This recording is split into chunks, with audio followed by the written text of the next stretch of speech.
Hello, everyone. In this episode of UnPontificated, I want to take a look at the effect of the low Canadian dollar in regards to tariffs and how that's affecting Canada overall and the Canadian-US relations that we have.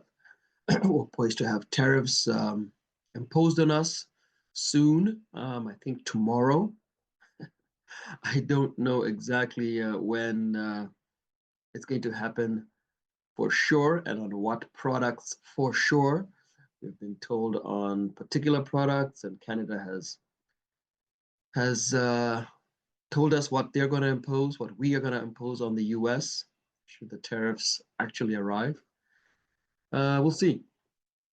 But this episode, I got a comment from a commenter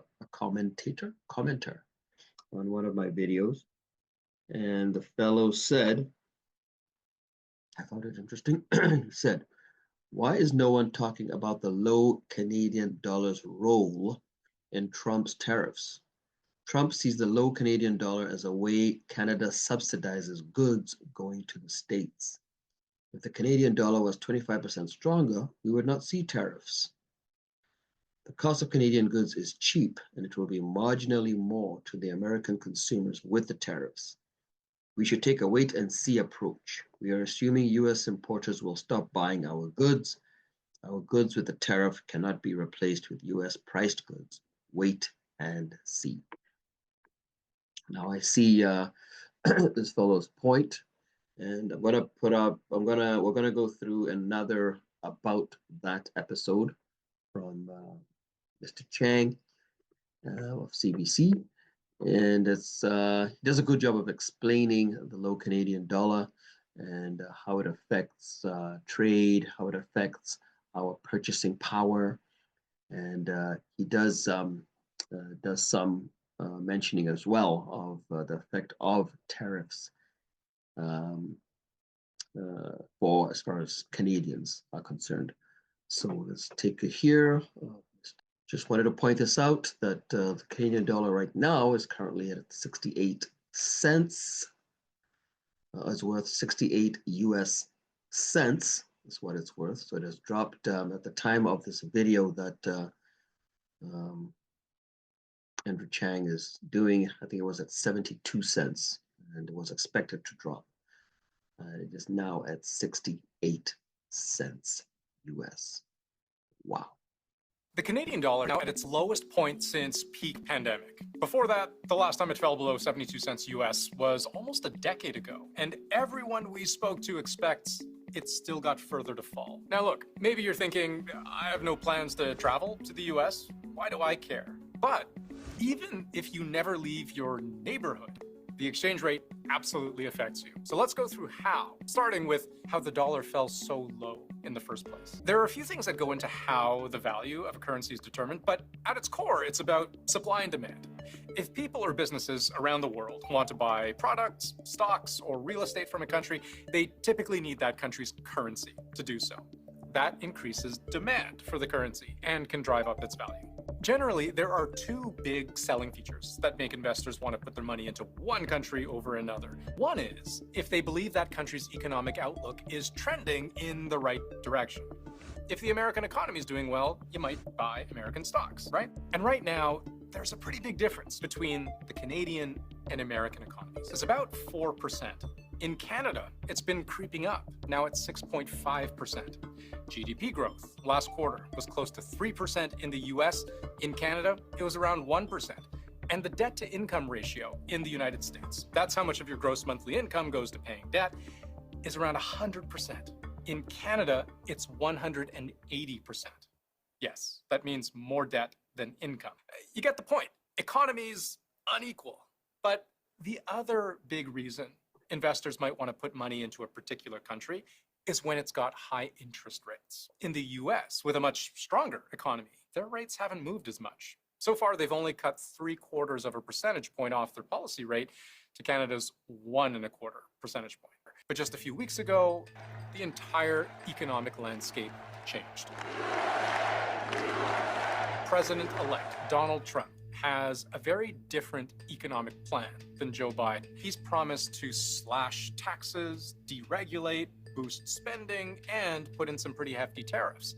All of that has markets predicting a boost in growth. So that's the type of thing then that's going to make people want to put their money into US shares and into US investments. And I think that's what we have to do here in Canada as well, have a Canada first approach. I mean, clearly we're not as large of a market as the US is, so we have to be a little bit less brash and arrogant. We do need markets for sure. But I think one thing we don't do very well is diversification of our markets. US is the largest market out there, so obviously we're neighbors, so most of our stuff is going to go to the US. But the fact that we didn't build pipelines has not allowed us to sell our oil out to the out through BC or out through Newfoundland, east west or west east eastward markets. So a lot of our I think it was somebody said 90%. Most of the oil that is exported goes to the U.S. That's where we export our oil, and I don't see any reason why we can't export elsewhere as well. You know, we have a pretty stable political climate. We do have pretty good environmental guards on our sands and our drilling and all that. So it's good ethical oil, as someone once said. So I think diversification would be good, and maybe this is our time when we'll start thinking about that more seriously with the tariffs looming. In order to do that, you need US currency. And this new reality prompted the head of the Federal Reserve to signal that US interest rates may stay higher for longer than anticipated, meaning that gap between Canadian and American interest rates is now expected to widen even more, sending the Canadian dollar even lower. If you're a Canadian planning to travel to the US over the next little while, you are certainly going to feel the pinch. Say, for example, you're budgeting $200 Canadian a night for a hotel. At 71 cents on the dollar, that's only $142 US, which could be the difference between a 3-star hotel and a 2-star hotel. So you can imagine at least some Canadians are thinking twice about their trips down south this winter. But a weak Canadian dollar can also have much bigger impacts at home, impacts that are also much trickier to avoid. So anybody walking around with an iPhone right now, or anybody who's buying fruits and vegetables at the local grocery store, is probably importing it from the US. Next time you buy a book in Canada, take a look at the back, and often the price you'll see is in both Canadian and US dollars. It's a pretty good reminder of just how much more Canadians pay for the exact same product. My producer bought this book a few years ago when the dollar was in a better place. There's about a 26% difference between the US and Canadian prices. But if you bought a brand new book published today with the Canadian dollar at about 71 cents US, you could be paying around 40% more. Now, extrapolate that out to everything Canada imports from the US, which is hundreds of billions of dollars worth of goods each year, and you can start to see how hard it becomes to escape the impact. Yeah, I read somewhere that a lot of these snowbirds, people who travel to the US in the winter, are looking to sell their homes or their locations, their homes in the US because they're not going. Right now, it's just way too expensive to go to the US with the low Canadian dollar. And they're thinking, we'll just stay here in Canada, go down, and just go down, I guess, and rent somewhere for the time. It's just more, it's just worth it. And if they sell their home in US dollars, it's actually an advantage. Getting US dollars and switching it to Canadian. So so they're trying to sell their homes. It's not a very good seller's market, I understand, right now for some of those locations. But yeah, so it's tough. It's tough having a low Canadian dollar for those of us who travel to the States or buy American goods. It's tough. But it's the impact on businesses, especially smaller businesses, that worries the economists that we spoke to most. Say your family runs a corner store in Hamilton, and a few years ago, you budgeted around $5 a pint to import California strawberries. But as the dollar's gotten weaker and weaker, you're now paying the equivalent of about $6 a pint. So what do? Well, you could pass the extra cost onto the consumer by raising prices. The problem with that is if you jack up your prices, you could risk losing your customers to big box grocers like Loblaws or Sobeys, because those big box grocers can usually prepare for these kinds of fluctuations. They've got bigger supply networks, so maybe they import from Chile instead of California.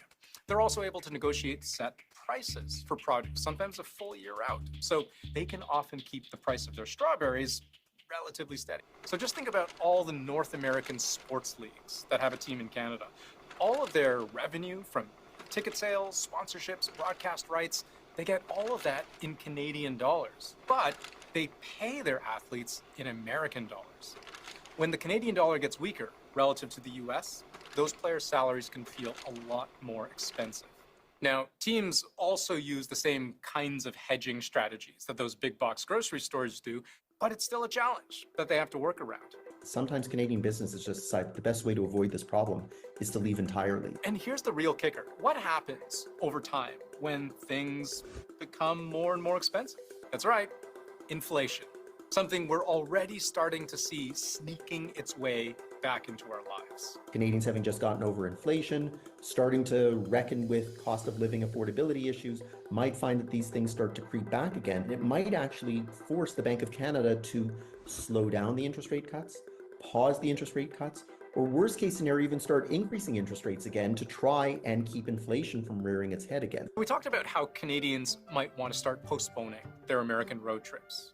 Well, the flip side is also true. If you're an American, it's a great time to come to Canada.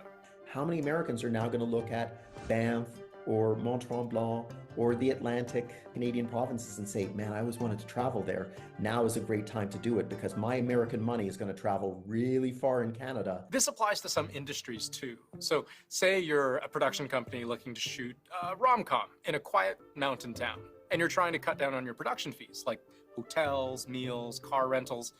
Canada starts looking pretty attractive. And more travelers, more film crews, that's great news for local economy. Yeah, I think this is what my commenter was talking about. We have a low Canadian dollar right now. So these film crews, these travelers might want to come to Canada, and because changing their US dollars into Canadian dollars goes a lot further than it used to. So it's a good time to come to Canada. So those tariffs that Trump will impose is kind of offset, right? It's not as bad as it would have been had the Canadian dollar been stronger. So that's why he's saying, let's hold off. Let's see what happens. This may not affect our economy as badly as you think because we have a low Canadian dollar. What do you think? What do you think about that point? By the way, guys, please hit the like button. Please subscribe if you like the content. I would really appreciate that very much. Same logic also applies to anything made in Canada that's sold to the US at Canadian prices. With a low Canadian dollar, important Canadian products like oil, auto parts, lumber, they also become cheaper and more attractive to Americans. So in theory, exports could grow. So you have your car manufacturers, your steel, a lot of heavy manufacturing.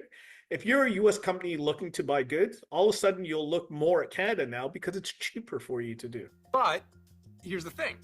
If Trump follows through on his promise to put a 10% tariff on international goods, Canadian products will suddenly become a lot more expensive, which could completely cancel out the benefits of a lower dollar. In fact, according to economists at TD, we could actually see a net 5% reduction in Canadian exports to the US in the next couple of years. So this is really the key, like how much, for my commentator's point, how much of an effect will the tariffs It's not going to be a net zero. But according to the economists, it's not going to be a net zero effect, like tariffs versus low Canadian dollar. The tariffs are still going to be the impact of the tariffs will still exceed the impact of the low Canadian dollar, according to economists. And I'm sure people have thought about this. I'm sure the leaders have some pretty smart people surrounding them, all the premiers and all that. So they've no doubt taken this stuff into account. But so let's say Trump was going to put a 2% tariff or 5% tariff. People are like, okay, that's not bad. We got a low Canadian dollar. The impact won't be that much. But if he's going to throw a 25% tariff, no, then clearly we have a net. As we have here, our research shows that a full-scale implementation of the tariff plan could lead to a near 5% reduction in Canadian export volumes to the US by early 2027. So that's billions of dollars, So I certainly appreciate the comment. I do read them, as many as I can. So right now I'm a small channel, so I can read all the comments at the moment. So that's great. Anyway, let's finish up. Now, everyone we spoke to said maybe the most concerning thing about a Canadian dollar that struggles against the US dollar is what it says about Canada. It's a lack of confidence. So the prospect of falling even further below 70 cents US, as many are predicting, it could be an issue. Yeah, so there you have it, guys. It'll definitely be an issue. Like I said, we're now at 68%. The confidence that the other countries have in investing in Canada is low. It's low right now. We do need a change in government policy and the way the government thinks about managing the economy. Trudeau and those of his ilk, they've just messed us up. We've messed us up royally. We have the lowest GDP per capita ratio in the G7, maybe the G20. I don't know, but it's just terrible, guys. So we need a change, an overhaul. We need to bring people back in who are going to reduce the red tape, who are going to think of Canada first, who are going to make bold decisions for us to boost the economy.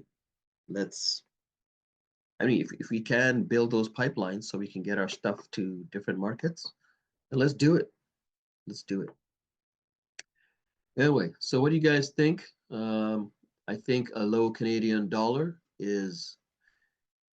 can be good for certain things, like because people will come in, as we saw, film crews, tourism helps tourism, things like that. But it obviously hurts if we want to travel to the US. It hurts Canadian anything that is done in the US dollar, paying hockey players in American dollars is expensive. It becomes expensive if you're a Canadian company, right? If you're a Canadian hockey club. So there's pluses and minuses. Some industries will love it. Some industries will hate it. I think overall, we do need a strong Canadian dollar because a strong Canadian dollar will boost confidence for other businesses, investors to come and invest in Canada and improve our GDP. So I think overall, we do need a strong Canadian dollar. It's a net positive. You don't want to have your dollar dropping like a stone like it is now. So thank you for that comment. Thank you guys. Everybody else, please leave a comment on this video. Please like it. Please subscribe. I'm hoping to get to 100 subscribers by the end of February 28th. That would be outstanding. So I appreciate the help. I'll see you next time. Thank you. Bye-bye.